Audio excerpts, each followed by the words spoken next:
Hi, I'm Rob. And I'm Angie. And together, we are TwinFinity.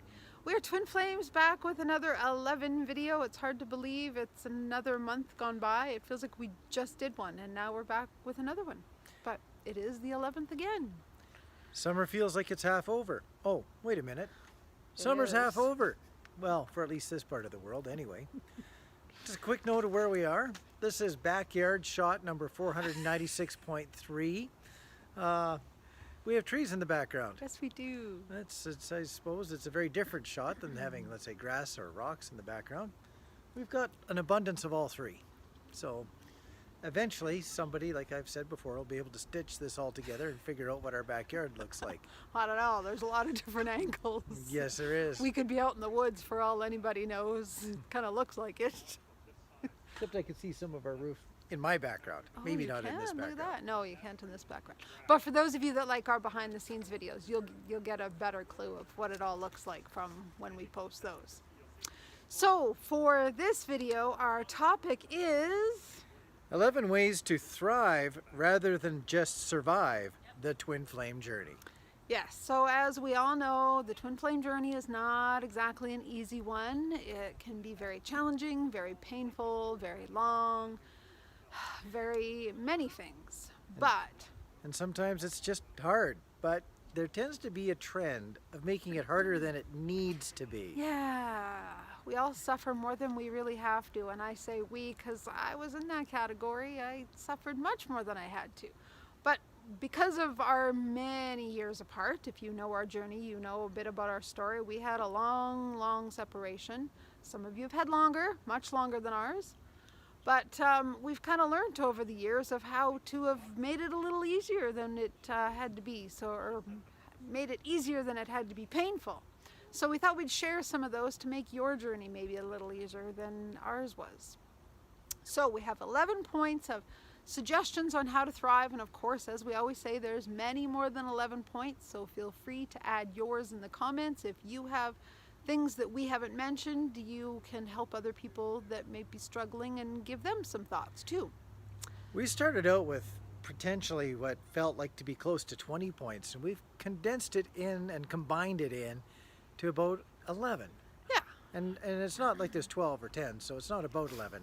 There's exactly 11. Because it is an 11 video, so we have to make 11 points.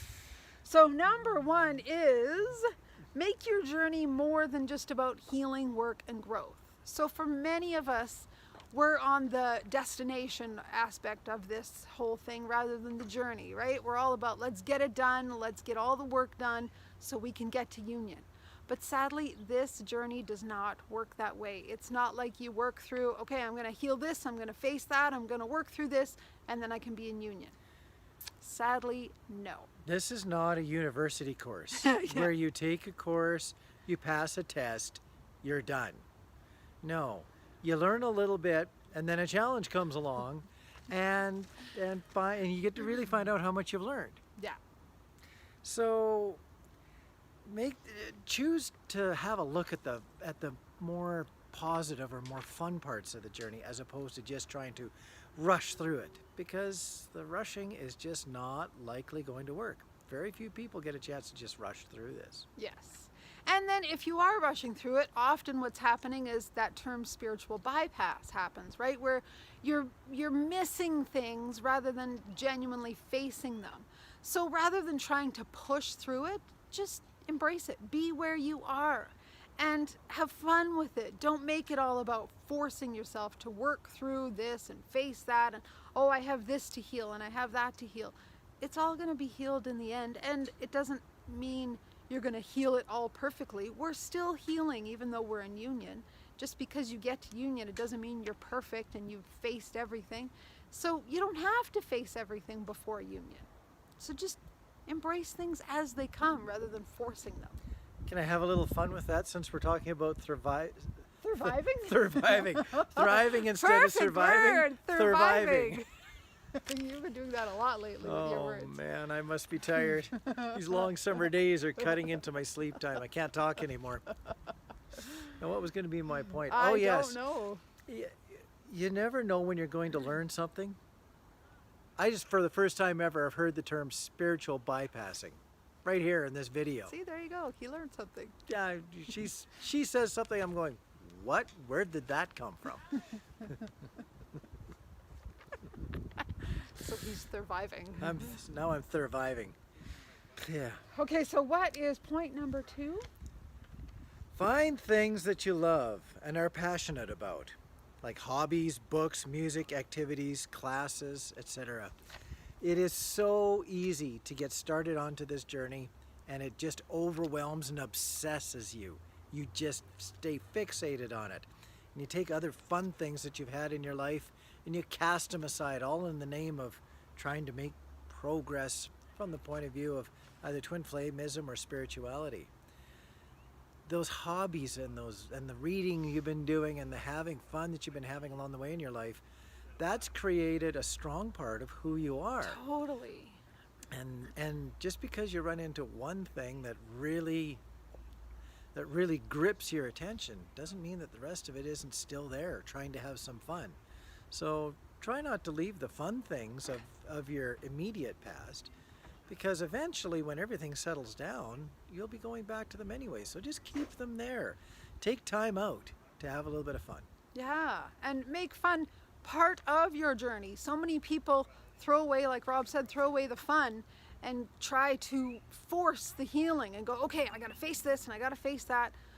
But having fun is part of the journey. It's part of the healing. For a lot of us, we've grown up with a lot of trauma and we haven't known how to have fun. So that's actually part of the healing, quite honestly, is learning to play. And we're gonna talk more about that in one of the other points, so we won't delve into that too much. But yes, embrace things that you love. Find things, if you don't know, find new things that you're passionate about. Go out, take some classes, some courses, maybe some crafty things, or learn a new skill like playing an instrument. Do something that brings you joy and passion and excitement. Yeah, give yourself just a little bit of a break. Take the bites of your growth and growth towards your twin in bite-sized pieces. You just can't eat it all at once. That doesn't mean bite your twin, just to be clear. Yes. Unless you enjoy that, and they do. That could be a whole other passion. That's that could be a whole other video. Could be. Point number 3. Make friends / peace with your ego. Accept it as part of you, instead of trying to avoid or eradicate it. Yes. So why, you may ask, does this have to do with thriving? Most of the time we want to ignore the ego and we end up battling with it, and that does not create thriving. When you're battling with your internal self, you're clearly not thriving. When you learn to embrace all aspects of yourself instead of pushing yourself away or denying a part of yourself, that will help you thrive. So for me, the way I made friends with my ego was my journal. I would write in my journal and let my ego have a conversation with me. Instead of pushing it away and denying it, I allowed it and I honored it. So for you, it doesn't necessarily have to be in your journal, but however you want to embrace your ego. And by ego, what we mean is not the part of you that maybe thinks it's so great or anything like that, but the part of you that is human, the part of you that is allowing us to all be separate from each other, allowing us to be an individual. Often we don't like that part of ourselves because we see it as negative, we see it as doubtful or insecure. So when you learn to embrace those aspects of yourself, it makes things so much easier.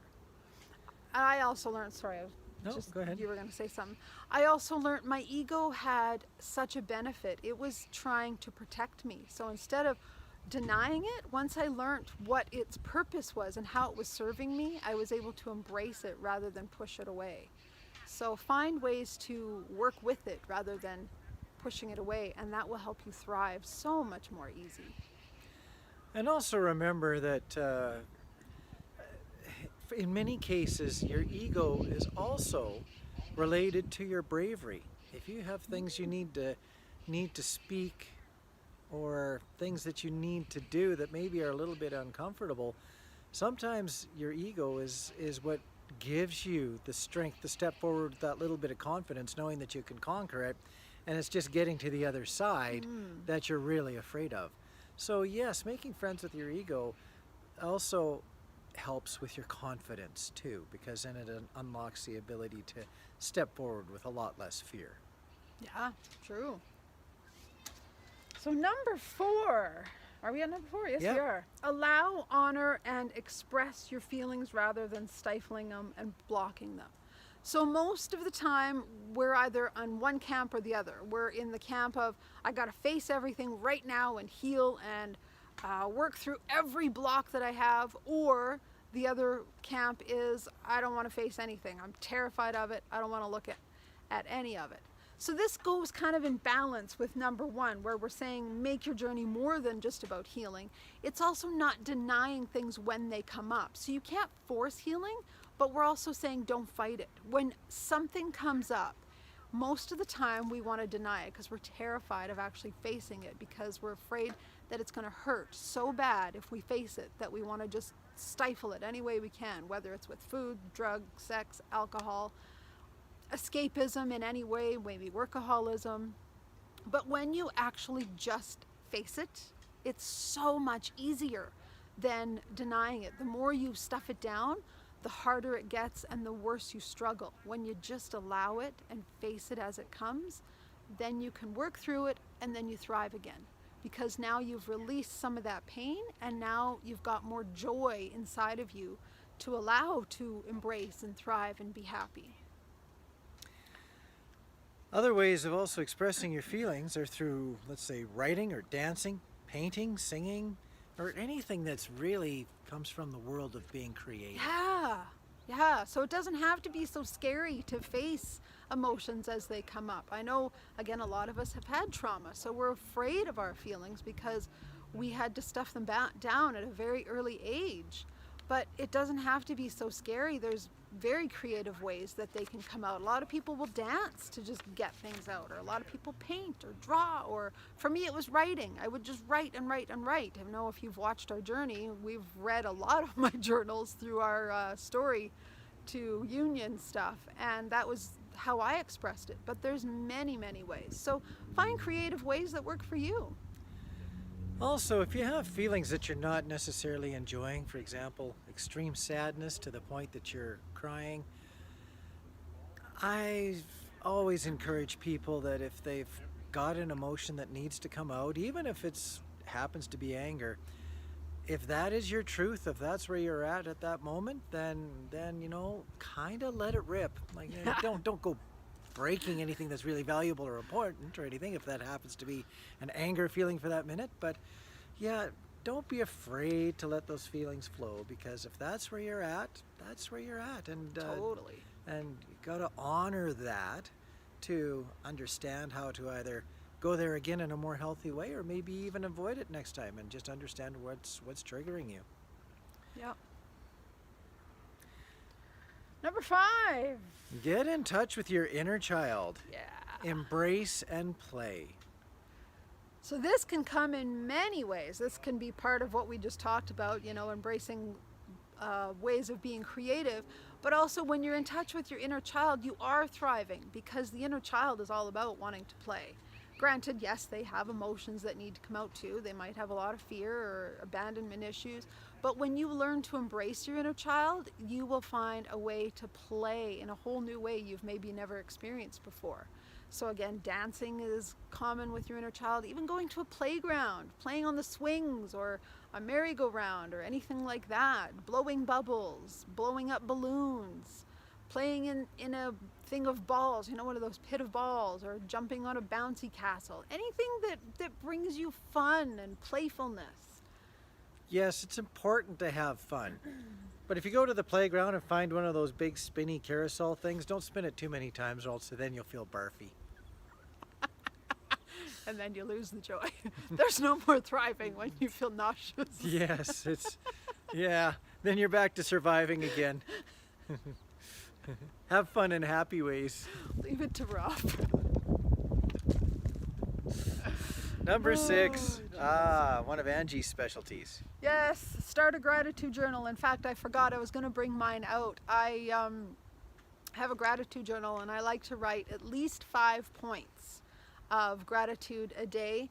And this is something I practiced way, way back, again, when Rob and I were split apart and I was just going through so much pain. And again, if you've watched our journey, I've actually read some of my journals where I would just vent everything I needed to vent.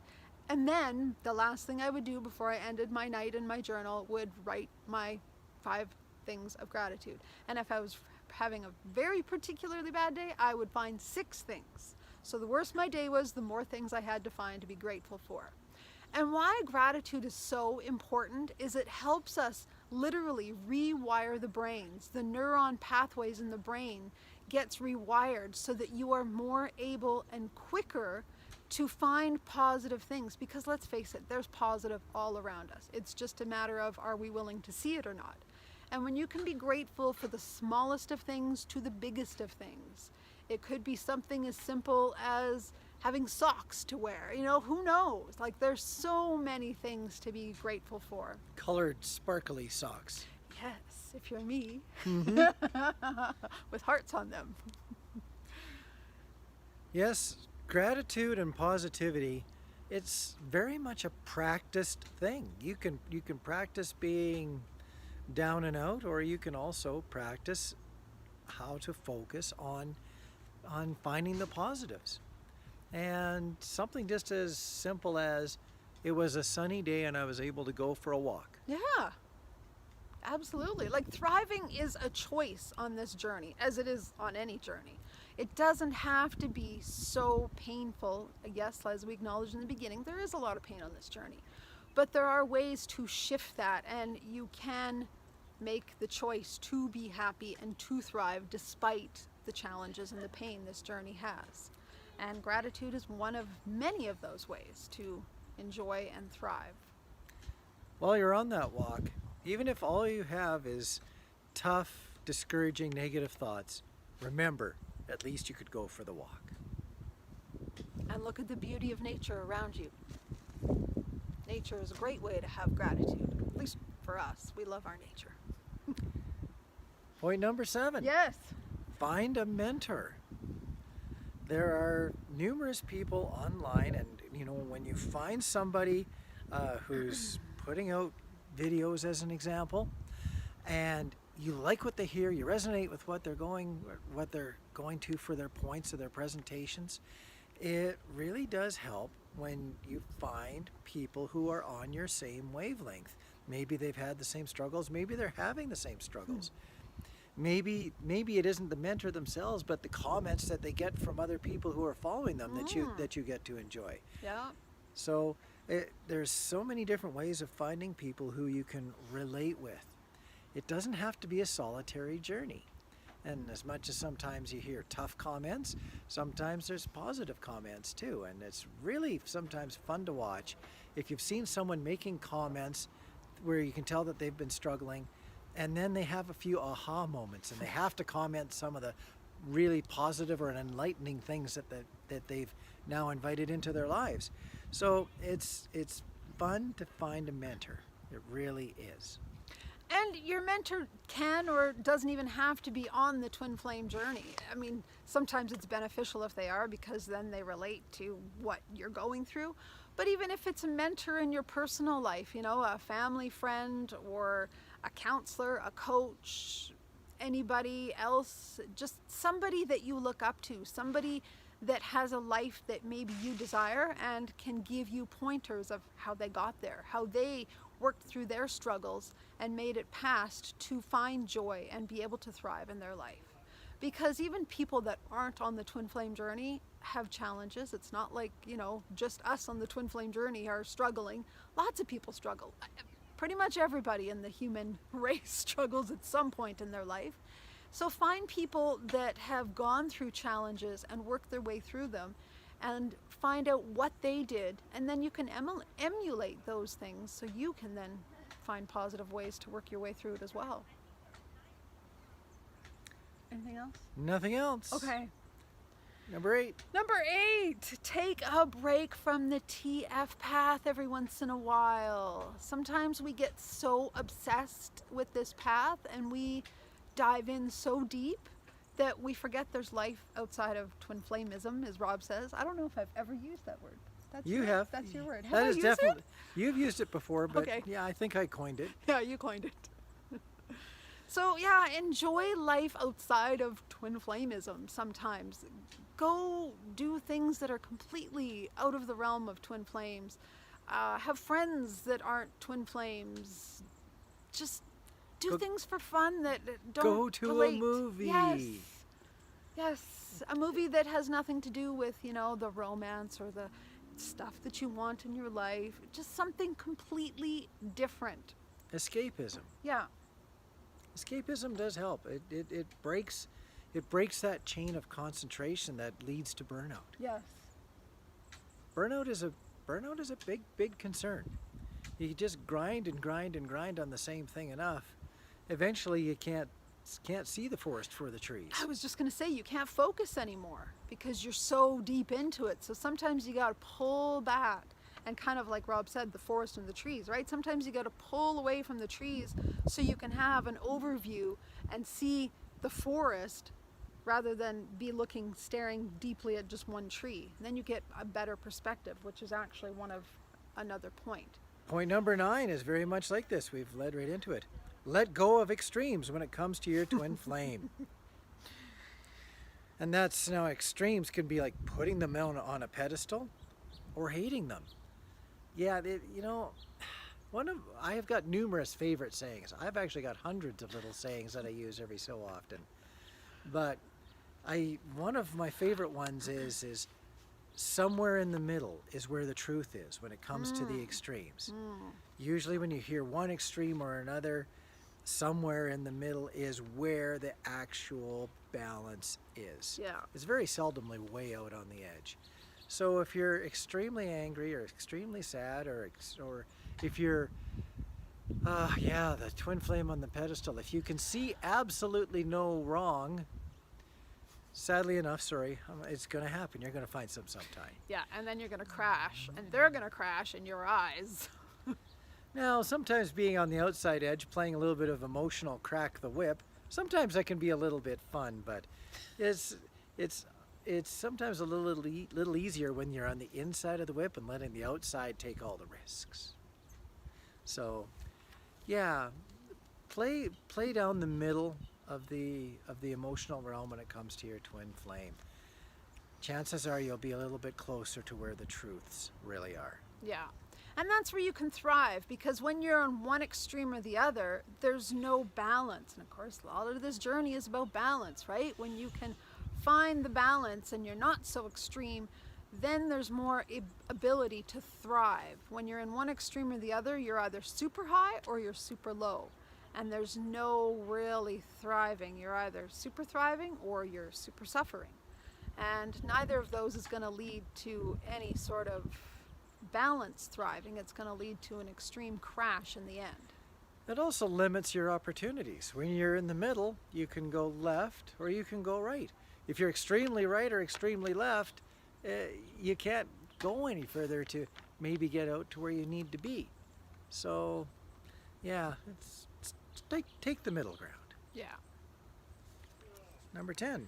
Don't dwell on the things that appear to be mistakes in your journey, because those are often the blessings. So what we mean by mistakes is maybe you said something that you wished you hadn't have said to your twin flame, or you did something or didn't do something and you regret it, whether it's directly with your twin flame or maybe just on your own journey of healing or not healing, facing something or denying something. Maybe you used escapism like we were talking about in terms of, drugs, alcohol, sex, something like that, and now you're really kicking yourself going, God, why did I do that? Often those are great teachers, and if you can learn to see them as teachers, that will help you thrive rather than either surviving or, like we were just saying, crash, where you now beat yourself up. So if you can see everything as a blessing, see the gift in every single thing, because every experience is part of the journey, and when you learn to embrace all of them, then you can see that the bad ones are part of the contrast. You need the contrast in order to then enjoy the good ones, because how do you know what good is if you haven't experienced what bad is? Favorite saying number one.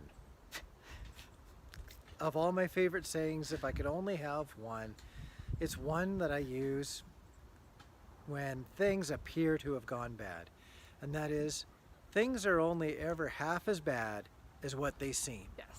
Most of the time, that carries me through because it ends up being correct. Yes. Sometimes it's not, you know? If you've stubbed your toe and it's now pointing out 90 degrees left from your foot, and you think, yeah, it's only half as broke as what I thought it was, well, maybe you're a little wrong that time. But, you know, generally, things are only ever half as bad as they seem, as a quiet truth. Yes. So if you think you've really screwed up, chances are you're judging yourself way more harshly than what others would judge you. Yes. So tuck that one away and try to remember that when things seem to have gone rough. And that's a really good point for when you kind of have one of those experiences with your twin where you think, oh my God, we've had the biggest fight ever. He or she is never going to speak to me again.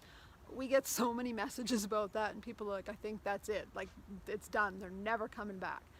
Guess what? Things are only half as bad as they seem.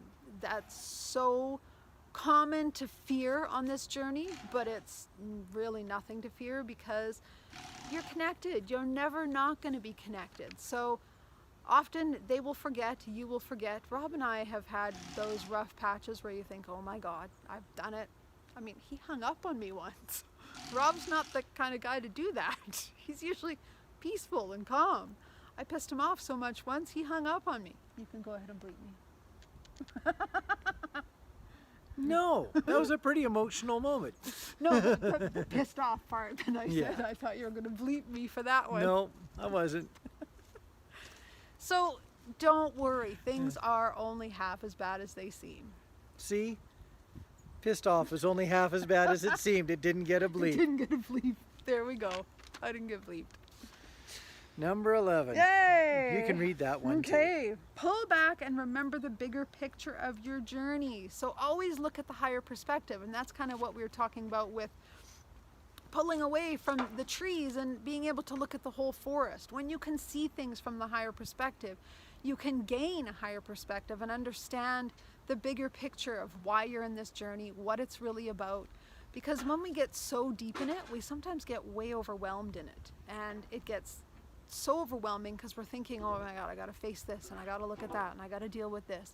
When you can pull back, you remember that it's all okay. It's just a journey and you don't have to force anything. You don't have to make every decision happen. You don't have to heal everything right now.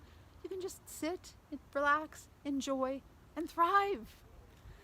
There can be many aspects to this journey, and for most people, they could write down a half a dozen things that they all consider to be part of their spiritual journey and part of their twin flame journey. If one aspect trips over itself and falls flat on its face, you've got many more to work with. If you have to wait for it to pick itself up and dust itself off and be ready to continue on, that's all fine. Totally. There's so much to work on, so don't deny yourself your journey by focusing only on one aspect of it. Let the rest of it grow too. Spend a little bit of time with all of it. And remember that you can't fail. You cannot fail on this journey. Yes, you might say the wrong things at times. Yes, you might hurt your twin. They might hurt you. You might do something that you wished you hadn't have done, but none of it is going to cause your journey to come crashing down on you, and you're not going to be denied union because you screwed up. Guess what? Screwing up is part of this journey. Like we said before, it's the contrast. We've screwed up many times. We've hurt each other. We've done bad things. We've said hurtful things. It's okay. So don't beat yourself up. Don't beat your twin up. And know that you cannot fail. There is nothing but success on this journey, and that's part of looking at it from the higher perspective. When you look at it from a higher perspective, you remember that you're a soul, not just a human, and your one soul in two bodies has chosen to come here for a reason, and it's probably chosen union. So union will happen in its own time. You don't have to worry that you've screwed up. Just allow it. As a final point that I'd like to throw out here, you can oftentimes see when people are struggling. you can also tell when they're having a good time with life. So if you find ways to thrive and that aura of positivity is around you, many others, including your twin, Yes. will notice that and see that you've been able to create that around you. And people tend to hang around people who are positive Exactly. and people who are successful and people who seem to be happy with the way things are going in their lives. So if you can learn to show the world that you're thriving instead of just scraping by, the world will see that in you. Yes. And then you'll get more reasons to thrive because that's how the universe works. We attract what we are. We attract the energy that we have within us. So the more you're in the energy of thriving, the more reasons you will get to thrive, whether it's with your twin, without your twin, in every scenario. So, yeah, that's a great last point. There we go. So with that, we're going to leave you with some sunshine because the sun came out. It was supposed to be raining and we're out here with sun. Well, actually, it did rain just before we came out. It might or might not even rain again, but it's a nice evening out here. Yes, it is. I put on a jacket. I didn't need my jacket. I'm almost too warm now. That's a wonderful thing. So happy thriving on your journey. And with that, we will say goodbye and good night, and we love you. And Yes. please share how you are thriving. What's giving you some abilities to thrive and find joy in this journey? Looking forward to hearing from you. Yes. Bye. Bye.